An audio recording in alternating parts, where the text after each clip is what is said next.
अंदर आ सकते हैं? आजा भैया आजा। Take your seat. Thank you sir. Introduce yourself in brief. Sir मेरा नाम सुमित कुमार जंगीड़ है। मैं जयपुर ज़िले का कानोता ग्राम का निवासी हूँ और मैंने अपनी ट्वेल्थ की schooling S S. Jain Subodh senior secondary school Jaipur से की है। उसके बाद मैंने अपना डिप्लोमा सिविल इंजीनियरिंग में एपेक्स पॉलिटेक्निक इंस्टीट्यूट सीतापुरा से किया है। उसके बाद काउंसलिंग के थ्रू एमबीएम इंजीनियरिंग कॉलेज में मैंने बैचलर ऑफ इंजीनियरिंग का कोर्स तीन साल तक वहाँ पे 2017 तक कंप्लीट किया है। उसके बाद से मैं एग्ज़ाम की प्रिपरेशन कर रहा हूँ सर। कब से किया है आपने? 2014 से? Yes sir. उसके बाद कोई जॉब नहीं की? सर उसके बाद मैं डिप्लोमा के बाद मैंने लीप के थ्रू एमबीएम इंजीनियरिंग कॉलेज से बैचलर ऑफ इंजीनियरिंग कंप्लीट की है 2017 तक।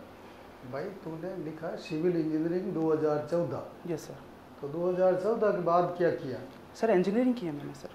लेटरल एंट्री मिली है मुझे एमबीएम इंजीनियरिंग कॉलेज में। सिविल इंजीनियरिंग का डिप्लोमा ऊपर लिख रखा है, ये Yes, डिप्लोमा का दिया होगा, अन्य कोई डिप्लोमा उसमें लिख दिया Yes, sir. इसमें। ठीक है, 17 से तैयारी कर रहा होगा। आपने कहा कि बस्सी के हो क्या रहने वाले? Yes sir. बस्सी में एक प्राकृतिक चिकित्सा केंद्र है, वो किसका है, कौन रन करता है, उसमें क्या क्या होता है?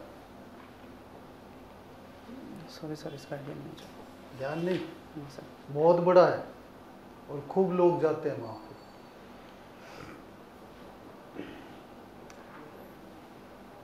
बस्सी से आगे एक रोड के लेफ्ट साइड में बहुत बड़ी सी मूर्ति लगी हुई है, किसकी है वो? सॉरी सर मैं अभी एक्चुअली घूमा नहीं हनुमान जी की हूँ। मूर्ति नहीं देखी तूने? सर मैं इतना घूमा नहीं हूँ, मैं 7 साल से सर बाहर ही रहा हूँ, घर पे रहा नहीं। सवार रहा है। हाँ तेरे को क्या पूछे यार? म्यूजिक, गिटार, म्यूजिक में क्या सुनते हो? Sir music old version song ठीक लगते हैं सर। Old songs? हाँ जब भी फ्री टाइम होता है म्यूज़िक सुन लेता हूँ। गजलें वजलें सुनते हो? Sorry sir? गजलें? नो सर गज़लें नहीं, मतलब old normal. Song, old Bollywood? हाँ बॉलीवुड सॉन्ग। क्या धार्मिक? नो सर बॉलीवुड सॉन्ग जो उदित नारायण और अलका याग्निक वगैरह के 90s वर्जन के। ठीक है।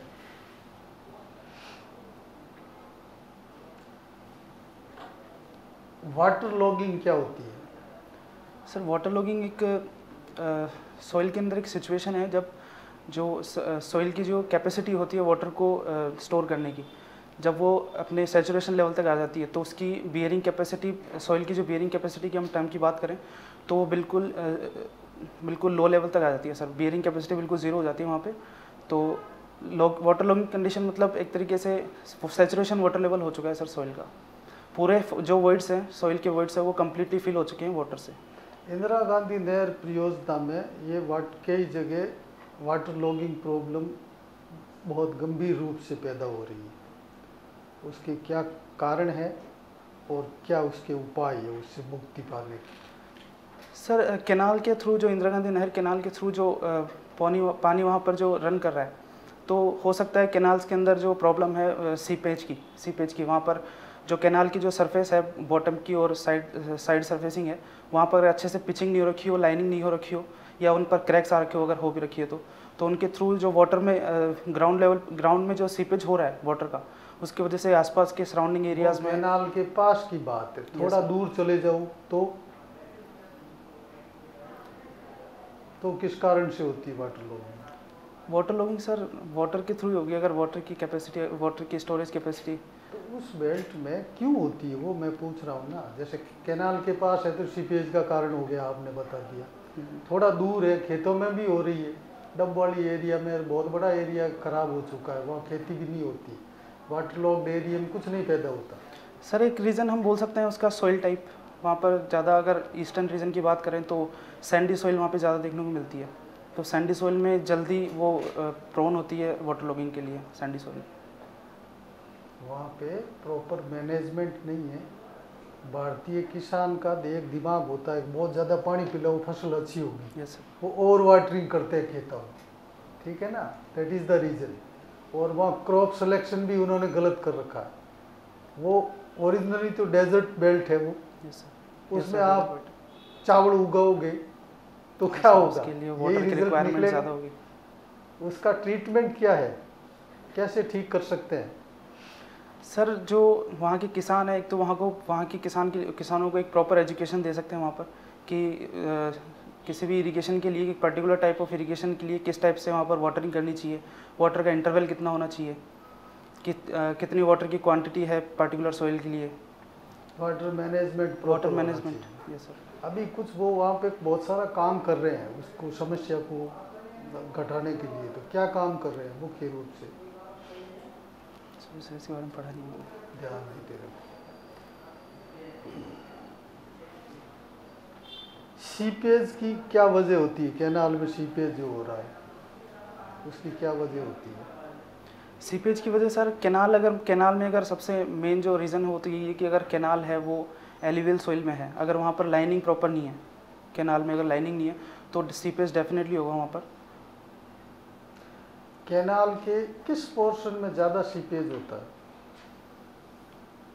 कैनाल जब आप बनाते हो तो वहाँ दो तरह के पोर्शन होते हैं, एक होता है फिलिंग जोन, एक होता है नेचुरल सॉइल में। तो कहाँ पे ज़्यादा होगा? सर देखा जाए तो सर हम फिलिंग जोन में बोल सकते हैं। फिलिंग जोन में अगर प्रॉपर कॉम्पैक्शन भी नहीं है, NSL एक आपको लेना पड़ेगा, स्टैंडर्ड NSL। Yes sir. उसके लिए जहाँ अगर डिप्रेशन है तो वहाँ मिट्टी डाल के भरना पड़ेगा उसको। Yes sir. और जहाँ टिब्बा है उसको काटना उसको पड़ेगा। कटिंग करनी पड़ेगी सर डेफिनेटली। वो कटिंग जोन हो गया, एक Yes, sir, फिलिंग एक जोन filling हो हो गया। गया। तो फिलिंग में ज़्यादा संभावना रहती Yes, है। sir। इसको मिनिमाइज करने के लिए क्या प्रिकॉशन लेना चाहिए इंजीनियर इंचार्ज को? सर सबसे इम्पोर्टेंट जो है वहाँ पे कॉम्पैक्शन, सॉइल के जो वॉइड्स हैं जितना रिड्यूस कर सको कॉम्पैक्शन के थ्रू वो वहाँ पर करना चाहिए। और सेकेंडली हम वहाँ पर लाइनिंग कर सकते हैं, लाइनिंग एंड बेटर ऑप्शन है सीपेज को लाइनिंग उसको रोकने के लिए सर, वाटर लॉगिंग को। कई जगह रोड पे जंप बहुत आता है, आप गाड़ी से चलोगे तो बम्पी होती है। कई जगह उसका जो बिटुमिन है वो इकट्ठा हो जाता है। तो इनसे मुक्ति पाने के लिए क्या करना चाहिए? सर ये जो फ्लेक्सिबल पेमेंट की बात कर रहे हैं, फ्लेक्सिबल पेमेंट में जो बिटुमिन रोड है उनमें, सर बिटुमिन रोड में जो स्लोपी एरिया हो जाता है, जैसे कैरिगेशन आ जाते हैं सर व्हीकल के मूविंग के थ्रू, तो वो एक रीज़न है कि वहाँ पर बिटुमिन के जिनसे जो सबग्रेड होता है, सबसे बॉटम लेयर सबग्रेड होती है, सबग्रेड से ऊपर सब बेस और बेस कोर्स। तो यहाँ पर अगर बेस कोर्स में प्रॉपर कॉम्पैक्शन नहीं हो रखा है तो वहाँ पर सबसे पहले डिफ्लेक्ट करेगा बेस कोर्स, और बेस कोर्स की वजह से ही जो टॉप सरफेस वियरिंग कोर्स है वहाँ पर डिफ्लेक्शन देखने को मिलता है सर हमें। जो कैरिगेशंस वहाँ पे होते हैं वो बेस कोर्स में डिफ्लेक्शन की वजह से होते हैं, तो वहाँ पर प्रॉपर कॉम्पैक्शन ही एक बेटर ऑप्शन है, रोलिंग अच्छे से की जाए। पब्लिक सेक्टर और प्राइवेट सेक्टर ये क्या होता है?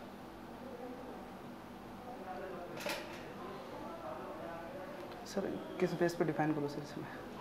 पब्लिक सेक्टर एंटरप्राइजेज हैं बहुत सारे, Yes, sir। कॉरपोरेशन है, एक प्राइवेट सेक्टर के हैं।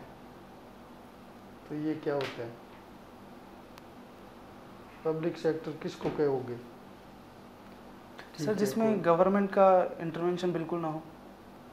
इंटरवेंशन तो गवर्नमेंट तो वैसे तो सब में ही कर सकती है, पर वहाँ पे जो उनका शेयर कैपिटल होती है ना, उससे उनका रोल होता है। सर वो बेस में डिफाइन नहीं कर पा रहा, किस बेस पे डिफाइन करूँ सर? अब मेरे को ये बता, आजकल ये डिसइन्वेस्टमेंट बहुत चल रहा है। जो पब्लिक सेक्टर एंटरप्राइजेज हैं या कॉरपोरेशन हैं उनको डिसइन्वेस्ट कर रही है सरकार, बेच रही है। तो क्या ये पॉलिसी अच्छी है?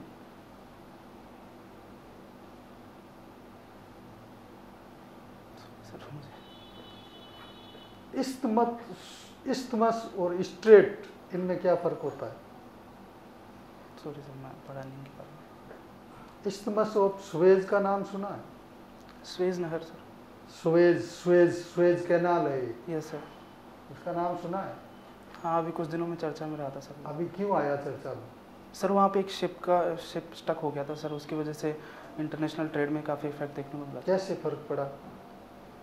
सर काफ़ी अभी भी बहुत सारी जगहों पर, बहुत सारी कंट्रीज़ में जो ट्रेड हो रहा है वो इंपोर्ट एंड एक्सपोर्ट वो शिप के यानी जो नेविगेशन के थ्रू हो रहा है सर। शिप के थ्रू ट्रांसपोर्ट होता है, एक्सपोर्ट और इंपोर्ट। तो वहाँ पर एक स्वेज नहर वो एक वे था जहाँ पर ट्रांसपोर्ट करने के लिए वो यूज़ आता था। तो वहाँ पर शिप स्टक होने की वजह से सर एक दूसरे कंट्रीज़ में इंपोर्ट एक्सपोर्ट में काफ़ी प्रॉब्लम हुई। फिर उनको क्या रूट अडॉप्ट करना पड़ा? सर इसके बारे में पता नहीं है। राजस्थान का राज्य नृत्य क्या है? राज्य नृत्य सर घूमर है। कौन कौन से क्षेत्र में ज़्यादा ये घूमर प्रचलित है? सर वैसे तो ऑल ओवर राजस्थान में ही आजकल घूमर देखने को मिलता है। वैसे तो ये जहाँ तक मैं याद कर पा रहा हूँ शायद भील जनजातियों वाला नृत्य था ये पुराने टाइम पर, लेकिन आज के टाइम पर तो जयपुर में भी काफ़ी फेमस है और ईस्टर्न राजस्थान में भी बहुत होता है। एक होता है तेरह ताली नृत्य। हाँ सर सुना है तेरह ये ताली। क्या होता है? सर तेरह ताली नृत्य एक जनजाति द्वारा किया जाता है, वो मैं याद नहीं कर पा रहा हूँ। उसमें 13 शरीर पर 13 मंजीरें बांधकर वो एक नृत्य किया जाता है वहाँ पर। जसनाती संप्रदाय क्या है? अंगारों पे डांस करते हैं कोई राजस्थान में? सर ये सर पढ़ा है सर मैंने इसके बारे में। देखा है, पढ़ा है? हाँ हाँ सर। वो जसनाती संप्रदाय के लोग होते हैं, यस सर। अंगारे जलाते हैं, उस पे डांस करते हैं। यस सर पढ़ा तो है सर, मैं थोड़ा क्लिक नहीं हो पा रहा अभी। ठीक है, थोड़ा और पढ़ के रख, यस सर। पूछ टेक्निकल। सुमित, आपने डिग्री करी 17 में, यस सर। उसके बाद से आप तैयारी कर रहे हो, यस सर। तो कौन सी सब्जेक्ट प्रिपेयर करके आए हो इंटरव्यू के लिए? सर फेवरेट तो मेरा स्ट्रक्चर ही है। फेवरेट स्ट्रक्चर है आपका, यस सर। और उसके अलावा स्ट्रक्चर के अलावा पढ़ के तो सर सब कुछ है। स्टिफनेस क्या होता है स्ट्रक्चर में? स्टिफनेस और फ्लेक्सिबिलिटी में क्या डिफरेंस है?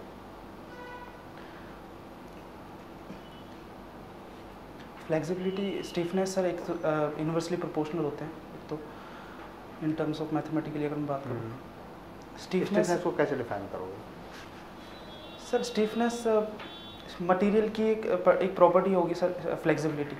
अगर फ्लेक्सिबिलिटी लोड के किसी पर्टिकुलर स्ट्रक्चर पे अगर लोड अप्लाइड करें सर, तो लोड को रेजिस्टेंस एक लाइन करने में के डिफाइन लिए करें तो अगर कैसे डिफाइन करेंगे? एक सिंगल लाइन में अगर डिफाइन करना चाहेंगे स्टिफनेस को? सर फोर्स पर unit deflection. Force required to cause unit deflection. Yes sir. और फ्लेक्सिबिलिटी को? फ्लेक्सिबिलिटी इसका इन्वर्स हो जाएगा sir, deflection. Inverse answer is not कि इनवर्स हो जाएगा। फ्लेक्सिबिलिटी की अपनी डेफिनेशन है, डिफ्लेक्शन पर यूनिट फोर्स। डिफ्लेक्शन पर यूनिट फोर्स। एक होती है रिडंडेंसी, काइनेमेटिक इंडिटरमिनेसी जो होती है वो क्या होती है? Indeterminacy of structure. Kinematic indeterminacy की बात कर रहा हूँ मैं। काइनेमेटिक इंडिटरमिनेसी को सर हम डिग्री ऑफ फ्रीडम भी कहते हैं कि वहाँ पर होती क्या है ये? पर्टिकुलर स्ट्रक्चर में सर कितनी प्रोबेबिलिटी है, कितनी ऑप्शन है जहाँ से वो डिफॉर्म हो सकती है। डिफॉर्म बोले तो सर रोटेशन या फिर डिफ्लेक्शन, दोनों की टर्म में बात करें। Number of independent deformation. Independent deformation. Yes sir. Kinematic और static indeterminacy? Static indeterminacy sir जो अगर नंबर ऑफ अननोन फोर्सेस में डिफाइन करते हैं, अगर इक्विलिब्रियम कंडीशन जो कि 3 होती है, अगर उनसे अगर स्ट्रक्चर डिफाइन हो जाता है, एनालाइज हो जाता है, तो वो डिटरमिनेट होता है। और अगर एक्स्ट्रा इक्विलिब्रियम कंडीशन या कंपैटिबिलिटी कंडीशन रिक्वायर हो तो फिर कंपैटिबिलिटी कंडीशन क्यों रिक्वायर्ड होती है? कंपैटिबिलिटी इक्वेशंस जो होती हैं या कंपैटिबिलिटी कंडीशन कैसे स्ट्रक्चर्स के लिए रिक्वायर्ड होती हैं? Sir number of unknown forces अगर ज़्यादा हो जाए तो उनको ज़्यादा मतलब कितने ज़्यादा? इक्विलिब्रियम 10, 20, 100, नो सर, अगर जनरल केस में बात करूँ तो 3। अगर number of unknown forces are greater than 3 then we will go for the compatibility conditions. तो कंपैटिबिलिटी इक्वेशन अगर मान लो number of equations, number of unknown मेरे पास 7 हैं, यस सर, तो मुझे कितनी कंपैटिबिलिटी इक्वेशन चाहिए होंगी? 4 चाहिए होंगी सर जनरल केस में। 4 क्यों? सर इक्विलिब्रियम कंडीशंस अपने पास 3 होती है, सबमिशन ऑफ वो तो मोमेंट। समझ गए, उसके बाद Yes, sir. 4 क्यों चाहिए हमें? क्योंकि जितने अननोन होंगे उतनी इक्वेशन बनानी पड़ेगी अपने को, तो जो रिमेनिंग इक्वेशन है वो 4 है, तो 4 बनाने के एक मेथड आया था एनालिसिस के लिए, हार्डी क्रॉस मेथड। कौन सा मेथड है वो? Hardy cross method. Hardy cross method sir एक तो मतलब इसका एक दूसरा नाम भी है हार्डी क्रॉस मेथड का, जो हम बार बार यूज भी करते हैं। मोमेंट डिस्ट्रीब्यूशन का दूसरा नाम है कुछ? Yes sir. कौन सा है? मोमेंट डिस्ट्रीब्यूशन का मोमेंट डिस्ट्रीब्यूशन को सर हम स्टिफनेस मेथड भी कहते हैं सर, मैं श्योर नहीं हूँ सर इसमें। स्टिफनेस मेथड कहते हैं, हार्डी क्रॉस मेथड नहीं कहते हैं। हाँ sir, Hardy Cross method moment distribution method ही है सर। मोमेंट डिस्ट्रीब्यूशन Yes, को ही बोलते हैं। Yes sir. Two hinge arch जो होती हैं, टू हिंज आर्क जो होते हैं उसमें जो हॉरिजॉन्टल अगर मैं यूनिफॉर्म डिस्ट्रीब्यूटेड लोड लगा दूं तो हॉरिजॉन्टल जो रिएक्शन डेवलप होगी वो कितनी डेवलप होगी, कुछ मैग्नीट्यूड होगा उसका।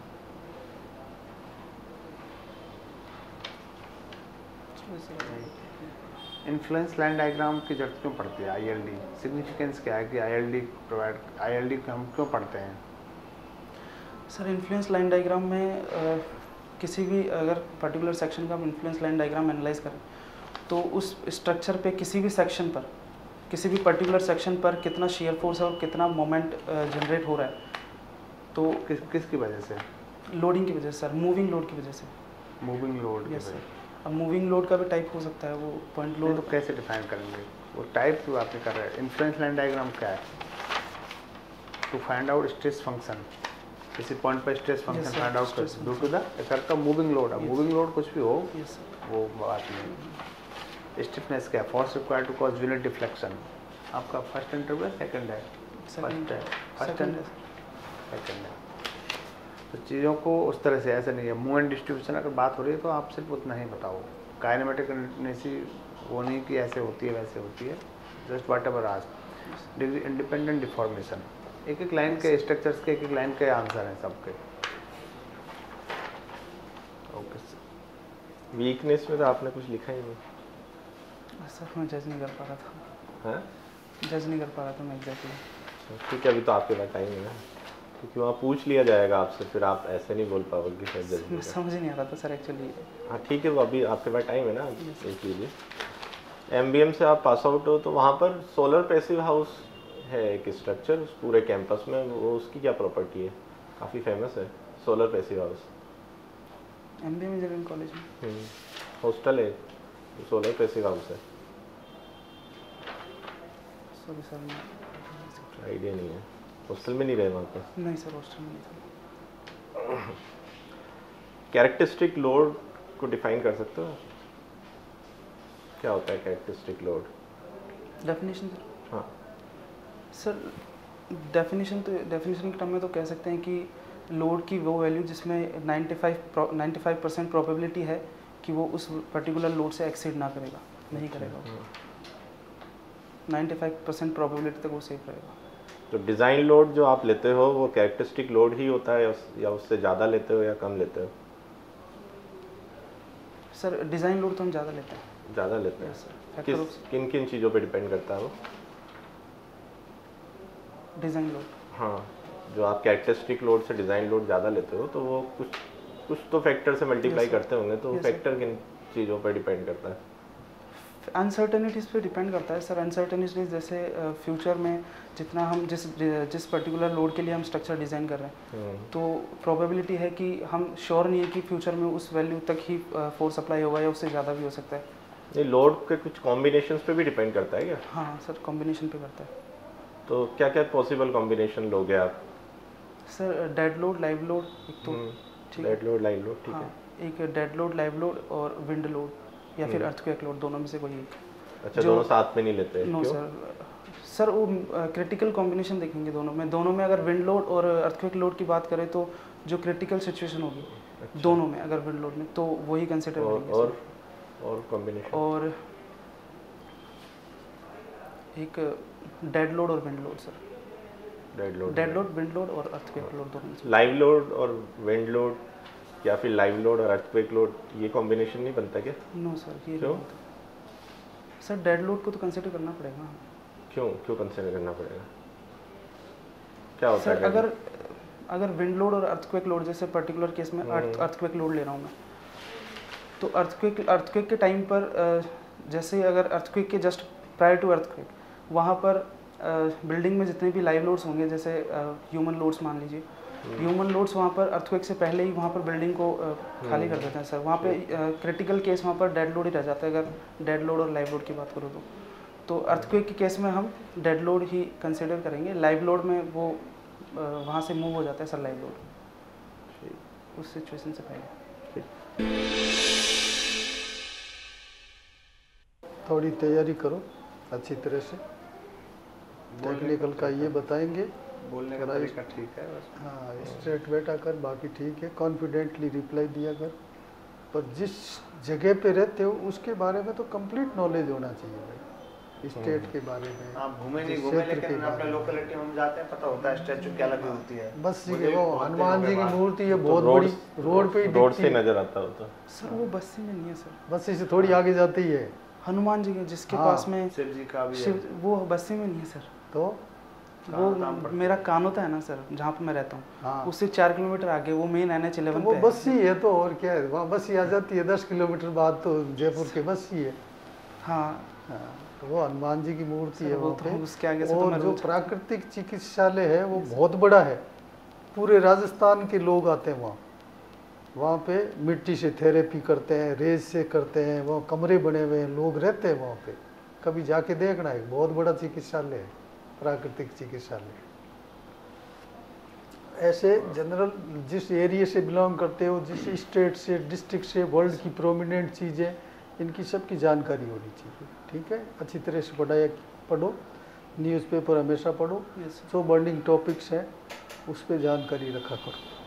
और सब्जेक्ट स्ट्रक्चर्स की जगह कोई दूसरी सब्जेक्ट चूज करो, एजुकेशन जैसे सब्जेक्ट जिसका आंसर दे पाओ। स्ट्रक्चर दे लोगे लेकिन इंटरेस्ट नहीं आता पूछने वाले को। इरिगेशन जनरली ऐसा सब्जेक्ट है जो प्रैक्टिकल है, Yes, sir. जो इरिगेशन ना होकर एक नॉर्मल जनरल अवेयरनेस का सब्जेक्ट भी है। तो सर इरिगेशन पे फोकस करना चाहिए। इरिगेशन एक डिपार्टमेंट है, आपसे कैनाल पूछोगे तो आप वो वैसे पूछ सकते हैं। भाई आपने जनरल ऑप्शन अवेयरनेस है, PWD, WRD, PhD, Yes, sir. PR ये जो वाटर ऑप्शन सप्लाई, दिए हैं, पानी, ये सब जनरल जो तो देखते हैं वो आपको है। क्या है कि इनमें से कोई जरूरी नहीं PWD मिले, आपको दूसरा भी मिल सकता है। तो इन इससे डिपार्टमेंट आपको के बारे बेसिक भी में रहेगा, कौन कौन से, अब आपसे पूछ लिया बांध कौन कौन से हैं, डैम कौन से हैं, Yes, sir. तो ये जनरली इरिगेशन का भी है और जनरल अवेयरनेस का भी है। नदी कौन कौन सी है, अब इसमें क्या कहोगे इरिगेशन का, जनरल अवेयरनेस का सब्जेक्ट। ऐसी स्ट्रक्चर्स में आप exact point two point, structures ऐसे जो आप पॉइंट टू पॉइंट। स्टिफनेस में कंफ्यूज हो गए, स्टिफनेस क्या है, force required cause unit deflection. Flexibility क्या है, deflection cause by unit force. एक एक लाइन के हैं लेकिन वो आने चाहिए आपको, उसको ब्लफ नहीं होना।